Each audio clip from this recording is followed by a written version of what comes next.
बिस्मिल्लाहिर्रहमानिर्रहीम अल्हाकुमुत तकासुर हत्ता ज़ुरतुमुल मकाबिर कल्ला सौफ तालमून सुम्मा कल्ला सौफ तालमून कल्ला लौ तालमून इल्मल यकीन लतरउन्नल जहीम सुम्मा लतरउन्नहा ऐनल यकीम सुम्मा लतुस्सलुन्न यौमइज़िन अनिन नईम। ఇది సూర్య తకాసుర్ ఖురాన్లో ఉన్నటువంటి చివరి సూరాల్లో ఒక సూర. దీని అర్థం ఏంటంటే అనంత కరుణామయుడు అపార కృపాశీలుడైన ఆకాశాలపైన ఉన్న దైవం పేరుతో ప్రారంభిస్తున్నాను. దాన్ని బిస్మిల్లాహిర్రహమానిర్రహీం అర్థం అది. అల్హాకుముత్ తకాసుర్, మీరు ఒకరిని మించి ఒకరు సంపాదించాలనే ధ్యాసలోనే మునిగిపోయారు. అన్నకంటే తమ్ముడు ఎక్కువ సంపాదించాలని, తమ్ముడు కంటే అన్న ఎక్కువ సంపాదించాలని, ఈ పక్కన వాళ్ళకంటే మనం బాగుండాలని, ఈ పక్కన వాళ్ళకంటే మనం బాగుండాలని, మనకంటే వాళ్ళు బాగుండాలని, వీళ్ళకంటే మనం బాగుండాలి, మనకంటే వాళ్ళు బాగుండాలని. అవునా కదా? సంపాదన వ్యామోహంలో పూర్తిగా మునిగిపోయారు. దైవం అంటున్నాడు. ఎవరంటున్నారు ఈ మాట? సాక్షాత్తు నిన్ను నన్ను, అంటే ప్రతి మానవుడిని, భూమండలం మీద ఉన్న ప్రతి మానవుడిని సృష్టించినవాడు, ప్రతి మానవుడికి ఇక్కడ జీవించే అవకాశం ఇచ్చి జీవించడానికి కావలసిన అన్ని శరీర భాగాలు, అన్ని అవసరాలు ఇచ్చినవాడు భగవంతుడు. దైవ ధర్మం మనూరికి వచ్చింది అంటే సంతోషపడాలి మనం. ఇస్లాం అంటే అరబీ వర్డ్, అది దాన్ని అచ్చమైన తెలుగులో చెప్తే దైవ ధర్మం మనూరికి వచ్చింది. ఇప్పటిదాకా మనకి దైవ ధర్మం ఏంటో పెద్దగా తెలియదు. ఎవరిని పడితే వాళ్ళని దేవుడు అనుకోవచ్చు అనుకుంటున్నాం, ఎవరిని పడితే వాళ్ళకి భక్తి చేయొచ్చు అనుకుంటున్నాం. కాదు, ఎవరికి పడితే వాళ్ళకి భక్తి చేయడానికి కాదు దేవుడు మనకి బుర్ర ఇచ్చింది. ఎవరిని పడితే వాళ్ళకి దేవుడి ప్లేస్ ఇవ్వటానికి కాదు దేవుడు మనకి బుర్ర ఇచ్చింది. గతం గతహ, జరిగిపోయిందేదో జరిగిపోయింది, తెలియనప్పుడు అవన్నీ క్షమిస్తాను, మీరు చేసిన పాపాలన్నీ క్షమిస్తాను. అనంత కరుణామయుడు భగవంతుడు ఎంత గొప్పోడంటే ఆ తెలియక చేసిన పాపాలన్నీ క్షమించటమే కాకుండా ఇప్పుడు నుంచి దైవధర్మం మీకు తెలిసింది, దేవుడెవరో మీకు తెలిసింది, దైవ ధర్మం ఏంటో మీకు తెలిసింది. ఆ ధర్మంపై స్థిరంగా ఉండి దేవుణ్ణే దేవుడు అంటే, దేవుడు కాని వాళ్ళని కాదు, నువ్వు తెలుసుకొని నీకు బుర్రిచ్చినోడ్నే దేవుడు అంటే, నీకు నోరిచ్చినోడ్నే దేవుడు అంటే, ఆ మాట మీద నువ్వు స్థిరంగా ఉంటే నీ గత పాపాలన్నీ క్షమించటమే కాకుండా వాటిని పుణ్యాలుగా తిరిగి మీకు ఇస్తాను అని బంపర్ ఆఫర్ ఇచ్చాడు దైవం. చిన్న విషయం అది, అర్థమవుతుందా? బంపర్ ఆఫర్ అది. ఎవరికి కావాలి ఇలాంటి ఆఫర్? దైవధర్మం అంటే ఏంటి, దైవధర్మం అంటే ఏంటో తెలుసుకుందాం. భగవంతుడికి భక్తుడికి అనుసంధానమైంది ఏంటి? అంబికా దర్బార్ బత్తియా, అదే కదా. జనాలు అంటున్నారు, ఏమంటారంటే ఏదో అక్కడ 4 కడ్డీలు వెలిగించి అగరవత్తులు కళ్ళు మూసుకొని డెంపలు వేసుకొని, భక్తి అంటే తూర్పుకో పడమరుకో నీ ముఖాన్ని తిప్పటం కాదు. ఏంటి? తూర్పుకో పడమరుకో నీ ముఖాన్ని తిప్పటం కాదు. భక్తి అంటే అది పవిత్రమైనది. ఏంటి చెప్పండి ఒకసారి? భక్తి అంటే ఏంటి? పవిత్రమైనది. భార్యాభర్తల బంధంలో సంసారం అనేది ఎంతైతే పవిత్రమో దానికంటే లెక్కలేనన్ని రెట్లు, 100 రెట్ల 1000 రెట్ల చెప్పలేము, లెక్కలేనన్ని రెట్లు భక్తి అనేది పవిత్రమైనది, స్వచ్ఛమైనది. భక్తి అంటే, భక్తి అంటే శక్తి గలది. అర్థమవుతుందా? భక్తి అంటే శక్తి గలది. ఆ భక్తిని భగవంతుడికి నువ్వు పవిత్రంగా చేసినప్పుడు, సమర్పించినప్పుడు, నీ హృదయాన్ని సమర్పించి పవిత్రంగా భగవంతుడికి చేసినప్పుడు ఈ భూమండలం మీద నిన్ను ఎంత పెద్ద, నువ్వు కోరుకున్నది నీ ముందు పడేస్తా అంటున్నాడు. కోరుకోకుండానే నీ ముందు పడేశాడు ఆయన. నువ్వు కోరుకున్నావా నీ కాళ్ళ కింద భూమి ఉండాలని? నువ్వు కోరుకున్నావా? సూర్యుడి గొప్పోడా నువ్వు గొప్పోడివా? సూర్యుడి కిరణాలు తీసుకొచ్చి నీ కాళ్ళ కింద పడేశాడు. వర్షం కురుస్తుంది, నీ కాళ్ళ కింద పడేశాడు. మేఘాల నుంచి వర్షధారని నీ కాళ్ళ మీద, మానవుడి కాళ్ళ కింద పడేస్తున్నాడు. అలాంటి నీ కాళ్ళ కింద పడేసిన దైవాన్ని తెలుసుకొని ఆ దైవంకి నువ్వు నీ హృదయాన్ని అర్పిస్తే అదే స్వచ్ఛమైన భక్తి, అదే పవిత్రమైన భక్తి. ఆ దైవ స్థానం అనేది ఇంకొకరికి ఇవ్వటానికి ఆస్కారం లేనటువంటి గొప్ప స్థానం దైవాన్ని. ఇదే గుర్తించమంటున్నాడు దైవం. అల్లాహు అక్బర్ అంటే, అల్లా అంటే మళ్ళీ అగో సాయిబుల్ దేవుడి గురించి సాయిబులు గొప్పగా చెప్పుకుంటున్నారు అనుకోమాకండి దయచేసి. అల్లా అనేది అరబ్బీ వర్డ్, అరబ్బీ భాషలో అల్లాహ్ అంటే నిజ దైవం, ఆరాధ్యుడు, భగవంతుడు, సృష్టికర్త, గాడ్, అక్షర పరబ్రహ్మ, సర్వేశ్వరుడు. అర్థమవుతుందా? ఆయనకున్న పేర్లన్నీ ఉత్తమమైనవి. ఇది ఖురాన్లో చాలా చోట్ల చెప్పాడు. ఆ పేర్లలో 3 లక్షణాలు ఉండాలి అంతే.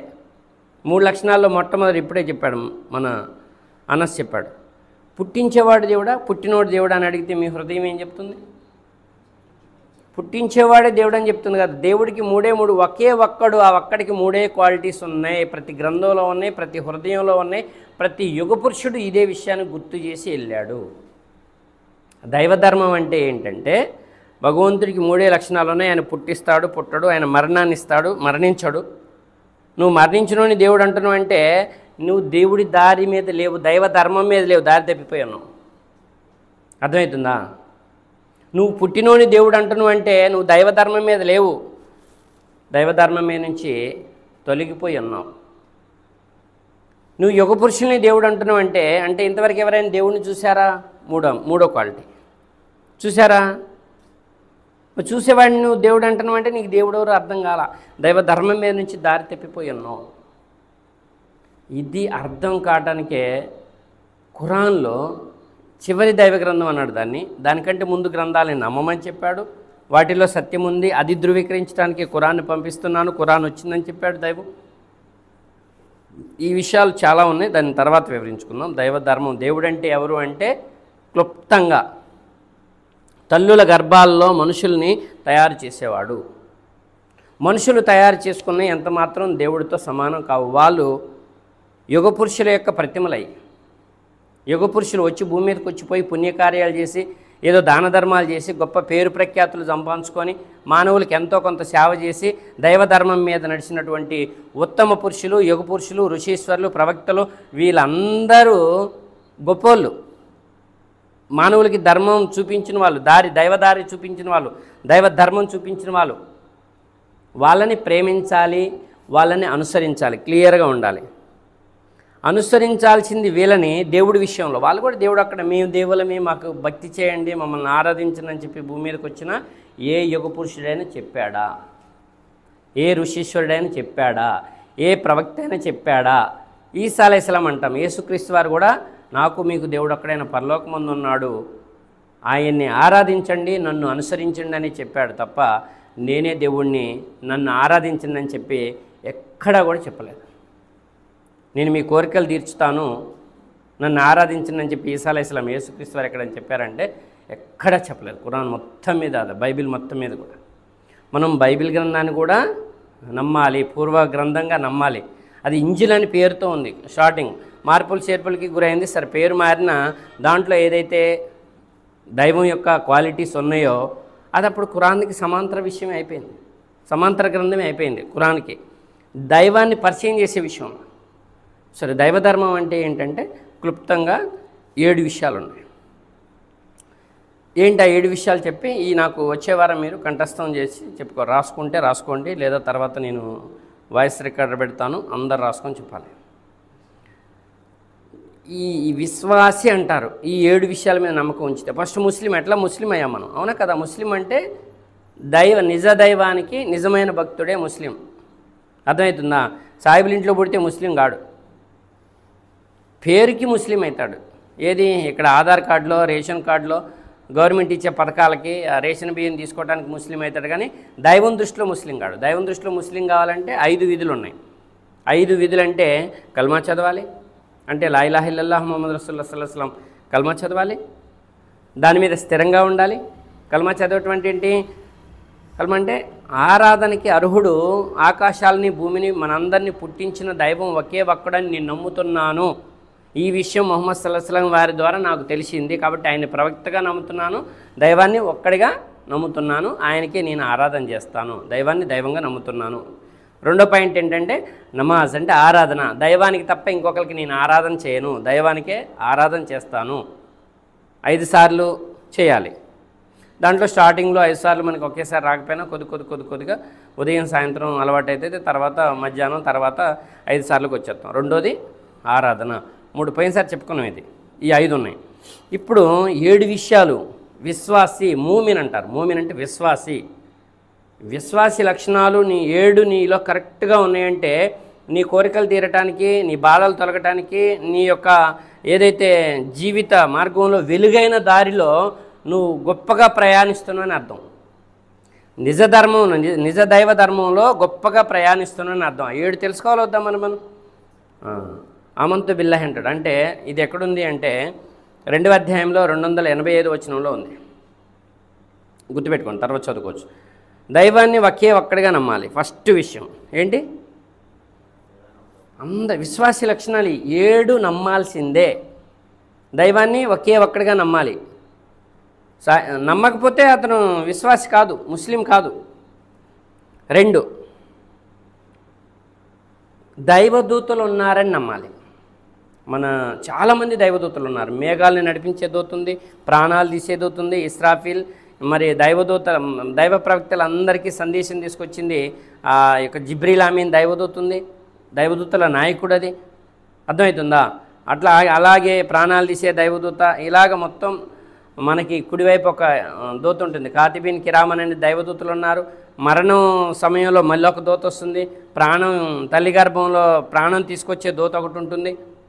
ఇలా దైవదూతలు ఉన్నారు. దైవదూతలతో సృష్టిని దైవం నడిపిస్తున్నాడు. దైవదూతలు ఉన్నారు. రెండో విషయం, దైవదూతలు దేవుడి ఆజ్ఞ మేరకే పనిచేస్తారు. అర్థమవుతుందా? దైవదూతలు మనుషుల కోరికలు తీర్చలేరు. మనుషుల కోరికలు తీర్చే దైవ ఆజ్ఞ మేరకే తీరుస్తారు. మళ్ళీ అది అర్థమవుతుందా? మీ చేతిలో టీవీ ఉంది, గోడకి మీ చేతిలో రిమోట్ ఉంది. రిమోటు అంటే అర్థమవుతుందా? నొక్కితేనే టీవీ ఆన్ అవుతుంది. ఈ దైవదూతల కార్యక్రమం అంతా కూడా రిమోట్ లాగా దైవం ఆర్డర్ పాస్ చేస్తాడనమాట. అర్థమవుతుందా? దైవదూతలు ఉన్నారు. ఒకుతుబిహి గ్రంథాలన్నీ నమ్మాలి. కండిషన్. నేను ఖురాన్ ఒకటే నమ్ముతా అంటే నువ్వు విశ్వాసి కాదు. ఖురాన్ ఒకటే నమ్ముతా అంటే నువ్వు విశ్వాసి కాదు. 7 విషయాల మీద ఒక్కటి కూడా తొలగిపోకూడదు. ఒకుతుబిహి గ్రంథాలన్నీ నమ్మాలి. వరస్సులిహి ప్రవక్తలందరినీ నమ్మాలి. 1,24,000 మంది పైగా ప్రవక్తలు వచ్చారు. దాంట్లో కొంతమంది పేర్లు నీకు చెప్పాను, కొంతమంది పేర్లు నీకు తెలపలేదు, కొంతమంది పేర్లు తెలిపారు. అది ఎందుకు ఏంటి అనేది పరిశీలించే తర్వాత విషయం. ప్రవక్తలందరినీ నమ్మాలి. అర్థమవుతుందా? ఎన్ని వచ్చినాయి? దైవాన్ని ఒక్కడిగా నమ్మాలి, దైవదూతలు నమ్మాలి, గ్రంథాలన్నీ నమ్మాలి, ప్రవక్తలందరినీ నమ్మాలి. 5వది వచ్చేసి విధి రాతని నమ్మాలి. ఏంటి చెప్పండి? విధి రాతని నమ్మాలి. నువ్వు ఎప్పుడు పుట్టాలి, ఎవరింట్లో పుట్టాలి, సాయిబుల ఇంట్లో పుట్టాలా, హిందువుల ఇంట్లో పుట్టాలా, క్రైస్తవుల ఇంట్లో పుట్టాలా, నువ్వు పేదోడింట్లో పుట్టాలా, ఉన్నోడింట్లో పుట్టాలా, నువ్వు పెద్ద ఏది, ఎప్పుడు పెద్ద కావాలి, నీకు ఎప్పుడు పెళ్ళి కావాలి, 2 అమ్మాయిలు ఉండాలా, 2 అబ్బాయిలు ఉండాలా, 1 అమ్మాయి 1 అబ్బాయి ఉండాలా, అర్థమవుతుందా? నీకు ఎప్పుడు ఉద్యోగం రావాలి, నీకెప్పుడు సంపద రావాలి, నీకెప్పుడు కష్టం రావాలి. సంపద వస్తే ఏం చేస్తావు, కష్టం వస్తే ఏం చేస్తావు, 2 ఆడపిల్లలే పుడితే ఏం చేస్తావు, 2 మగపిల్లలు పుడితే ఏం చేస్తావు, నీకు బలం వస్తే ఏం చేస్తావు, బలం వస్తే నా బలంతో వెర్రవిగుతా అంటావా, నీకు 2 ఆడపిల్లగాళ్ళు అయితే 2 నాకు ఆడపిల్లగాళ్ళు అని చెప్పి నువ్వు బాధపడుకుంటూ దేవుడిని నిందిస్తూ ధర్మమే నుంచి తొలగిపోతావా? 2 మగపిల్లగాళ్ళని ఇచ్చేసరికి నా అంత బలవంతుడు లేడు, నాకు 2 మగపిల్లగాళ్ళు అన్నారు, నాకు వెర్రవీగుతావా? ఇవన్నీ పరీక్షలు. అర్థమవుతుందా? విధి రాతని నమ్మాలి. విధి రాతలో సూర్యుడికే మేఘమడ్డం వస్తుంది. అర్థమవుతుందా? కష్టాలని సుఖాలని పగలు రాత్రులాగా తిప్పుతా అన్నాడు దైవం. పగలు రాత్రులాగా. పగలు వచ్చింది, పగలే ఉంటుందా? రాత్రి రాదా? సాయంత్రానికి రాత్రి వస్తూనే ఉంటుంది. మరి రాత్రి వచ్చింది, రాత్రి అంటే అందరికి భయం, చీకటి అంటే అందరికి భయం, చాలామందికి భయం. మరి ఆ చీకటే ఉండిపోద్దా? అలాగే అందరికీ కష్టాలంటే భయం, కష్టాలు ఉండిపోవు. మళ్ళీ తెల్లారి ఎలాగైతే వెలుగు వస్తుందో ఈ కష్టం తొలగిపోయి లాభం కూడా వస్తుంది, ఆనందం కూడా వస్తుంది, సంతోషం కూడా వస్తుంది. కష్ట సుఖాలని మీకు పగలు రాత్రులాగా తిప్పుతాను. కష్టం వచ్చినా దేవుడికే చెప్పుకోవాలి, పైవాడికే చెప్పుకోవాలి. ఆనందం వచ్చినా దైవానికి థ్యాంక్స్ చెప్పుకోవాలి. ఆకాశాలపైన ఉన్న ఆ దైవానికి అల్లా అరబీలో చెప్తే అల్లాకి థ్యాంక్స్ చెప్పుకోవాలి. దైవ ధర్మం మన ఊరు వచ్చింది. మేము ఎంత అజ్ఞానంలో ఉన్నాం తెలుసా? ఒక 20 సంవత్సరాల క్రితం చాలా అజ్ఞానంలో ఉన్నాం. దైవం దయదలిసి ఆయన ధర్మాన్ని మా దగ్గరికి తీసుకొచ్చాడు. ఫస్ట్లో మాకు చాలా అపోహలు ఉన్నాయి. ఎంత వివరంగా చెప్పిన వాళ్ళు ఎవరు లేరు. అంటే 5వ విషయం వచ్చేసింది. 5వది విధిరాత. 6వది ఏంటో తెలుసా? 6వది స్వర్గ నరకాలు ఉన్నాయి. ఖచ్చితంగా నమ్మాలి ఇది. స్వర్గ నరకాలు. మీకు చిన్న ఉదాహరణ కావాలంటే, మన మనసులో ఫీలింగ్స్ పెట్టాడు. ఎవరైనా పెళ్ళికి కానీ ఏదైనా పెద్ద మంచి డెకరేషన్ చేశారు. కోటీశ్వర్లాలు మంచి డెకరేషన్ చేశారు. న్యాచురల్ పూలతోని మొత్తం అంతా లైటింగ్ గీటింగ్ అంతా భారీ ఎత్తున చేశారు. ఒక విలేజ్ స్థాయి నుంచి పెద్ద స్థాయిలో హైదరాబాద్లోనో ఖమ్మంలోనో పెద్ద పెళ్ళి ఎట్లుందంటే అది చూడగానే జిగేలు అంటుంది. అంత లైటింగ్ గీటింగ్ న్యాచురల్గా. ఆటోమేటిక్గా వాళ్ళ నోటి నుంచి ఏమొస్తుంది చెప్పండి? ఏమంటారు? ఆ పెళ్ళి, ఆ విధానం, ఆ డెకరేషన్ అంతా చూసి ఏమంటారు?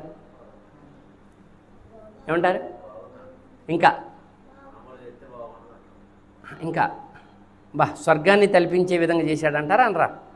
అంటారా? ఆటోమేటిక్గా వస్తారా అలా స్వర్గం?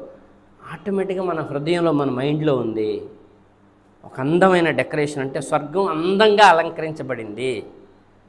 ఇక్కడ నువ్వు ఈ డెకరేషన్ ఎంత చేసినా ఇది 1%. దీనికంటే 99 రెట్లు అక్కడ డెకరేషన్ ఉందంట. అక్కడ అందంగా ఉంది. అర్థమవుతుందా? 91 పాలు లాభాలే మేళ్ళే ఇక్కడ పరిచానంటాడు. 99 పాలు స్వర్గవాసుల కోసం నేను దాపెట్టాను. అల్లాహ్ అక్బర్. 6వ విషయం ఇది. స్వర్గ నరకాలు. నరకం ఎప్పుడు వస్తుంది చెప్పండి? నరకం ఎప్పుడు వస్తుందంటే, యాక్సిడెంట్ అయింది, 2 కాళ్ళు పోయినాయి. నేను చూశాను ఇక్కడే తనిఖీల కాడే, ఆ బొమ్మ కాలేజీ కాడ యువతల బొమ్మ కాదు అది, సారీ ఆ పెట్రోల్ బంక్ ఉంది కదా, ఆడ మామూలు యాక్సిడెంట్లు కావు. ఈ 2 కాళ్ళు పోయి పీస్ అయిపోయి ఏడదాకా ఇదంతా బతికి ఇక్కడికి పీస్ అయిపోయింది. ఈ నడుం భాగం కాడికి ఇదంతా అయిపోయి చిత్ర అయిపోయి హాస్పిటల్లో పడేస్తే ఏడుస్తుండు, మొత్తుకుంటుండు. ఏమంటాడు? నేనేం చూస్తాను అంటాడు? నరకం చూస్తున్నా. నీకేం తెలిసిన బాధ? నరకం చూస్తున్నా. హాస్పిటల్లో వాళ్ళు సూదిలేయాలన్నా, నర్సులు కంపౌండర్లు సూదిలేయన్నా, ఏం చేయాలన్నా ఈ నొప్పే తట్టుకోలేకపోతే ఇంకా పొడుతుంటే వాళ్ళకి ఏమన్నా నేను నరకం చూస్తున్నా అంటాడు. ఎవరనమన్నారు ఆ మాట? ఆటోమేటిక్ మైండ్లో ఉంది, ఆటోమేటిక్ హృదయంలో ఉంది, అది వచ్చేసింది. నరకం ఇంకొక ప్లేస్ ఉంది. ఇది నువ్వు ఎంత బాధ అనుభవించినా అది ఓన్లీ 1%. అది బాధే కాదంట. అర్థమవుతుందా? దానికి 69 రెట్లు బాధ నీ కోసం. ఎందుకంటే నువ్వు పుట్టించినోడిని మర్చిపోయాను, నీకు అందం ఇచ్చినోడిని మర్చిపోయాను, నీకు భార్యని ఇచ్చినోడిని మర్చిపోయాను, నీకు పిల్లల్ని ఇచ్చినోడిని మర్చిపోయాను, నీకు జ్ఞానం ఇచ్చినోడిని మర్చిపోయాను. నీకు గుర్తు చేస్తున్నా కానీ నాకు గాదులే చెప్పేదని చెప్పి పెడచెవిని పెట్టి అశ్రద్ధలో నీ జీవితం మొత్తం సంపాదించాలనే ధ్యాసలో మునిగిపోయి నీ సంపాదన ఏదో నీ ఎమ్మటొస్తుందని దైవాన్ని మర్చిపోయి నువ్వు జీవితం గడిపావు.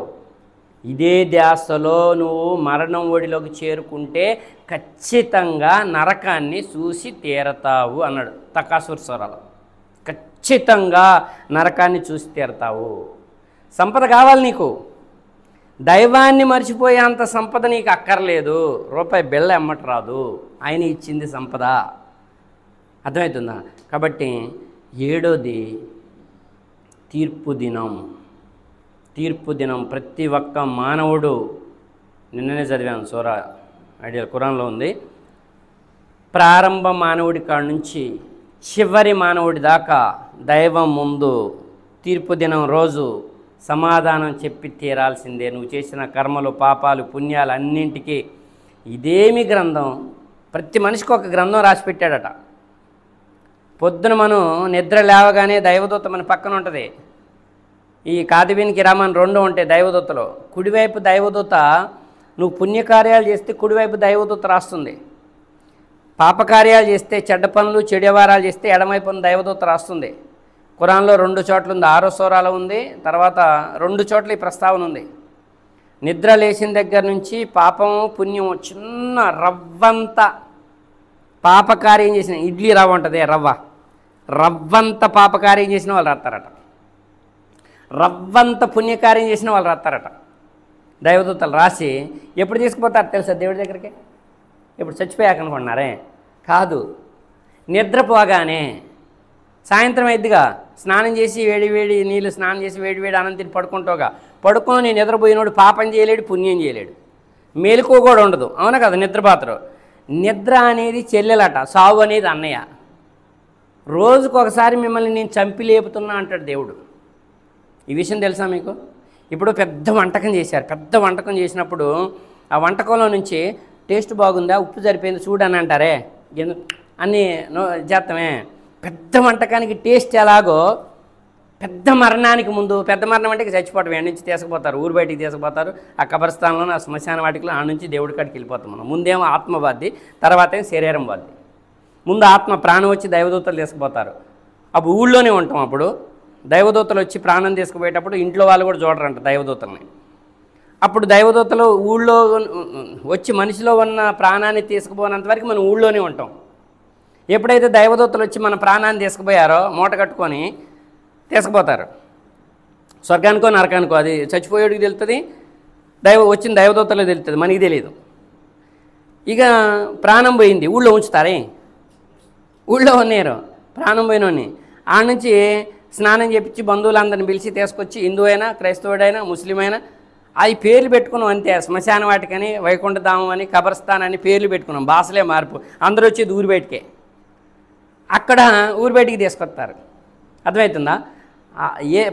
ఈ ముందేమో ప్రాణం పోయింది దేవుడి దగ్గరికి, దూతలు వచ్చి తీసుకుపోయారు. తర్వాత దేహం పోయింది ఊరి బయట నుంచి, పోవాల్సింది ఆయన దగ్గరికి. అలాగా ఆది మానవుల్లో ఆంతి మానవుల్లో ప్రతి ఒక్కరు కూడా దైవం ముందు సమాధానం 7 విషయాలు. తీర్పు దినం రోజు సమాధానం చెప్పాలి, ఖచ్చితంగా చెప్పాలి. ఇది ఎవరు తప్పించుకోలేరు.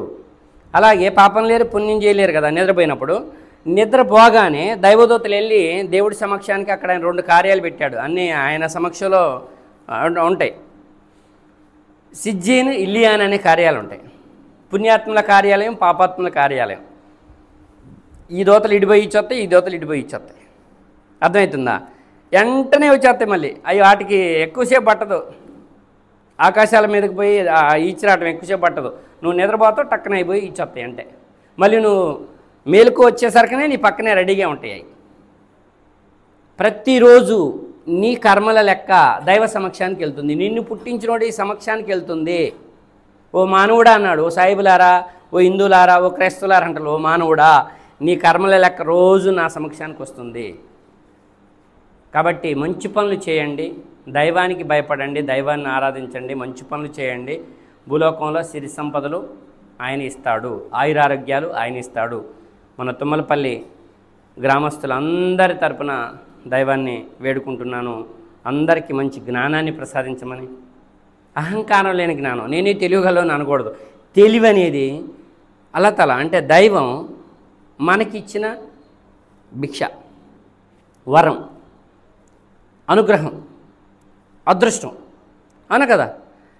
ఎందుకంటే నేను తెలియగలను అన్నం అంటే అయిపోయినట్టే. మనం ఆయనకున్న తెలివిలో నుంచి 0.00001% మనకి ఇచ్చాడంతే. మహాజ్ఞాని దైవం. నేను ఏడ తెలివిగల్లోని అని మనం అంటామోనని వేల మందికి జ్ఞానం ఇచ్చో ఊరికో పిచ్చోని పెడతాను. మనలో ఎవరు ఉన్నారా? ఒక పిచ్చోడు ఉన్నాడా? ఒక్క లైన్ ఉంటారు. 2 రోజులకు కలిపి ఒక్క లైన్ ఉంటారు. ఎందుకంటే అతని జ్ఞానం ఏమన్నాడే మనకి జ్ఞానం ఇచ్చాడు. కాబట్టి నేను జ్ఞానవంతుడిని అని ఎప్పుడు అనుకోకూడదు. దేవుడు నాకు జ్ఞానం ప్రసాదించాడు అనుకోవాలి. దేవుడు నాకు సంపద ఇచ్చాడు అనుకోవాలి. దేవుడు నాకు పిల్లల్ని ఇచ్చాడు అనుకోవాలి. ఏ దేవుడు? భూమి ఆకాశాలను పుట్టించినోడు. నువ్వు ఎవరికి పడితే వాళ్ళకి దేవుడు అనే బిరుదు నువ్వు ఇచ్చి నువ్వు అపోహాది. వాళ్ళు దేవుళ్ళా కాదా పరిశీలించుకోవట్లేదు. నువ్వు ఆడిపోతే నీకు కలిసి వస్తుంది అనుకుంటా. ఏం కలిసి రాదు. నీ అపోహ, నీ భ్రమ, నీ ఊహ.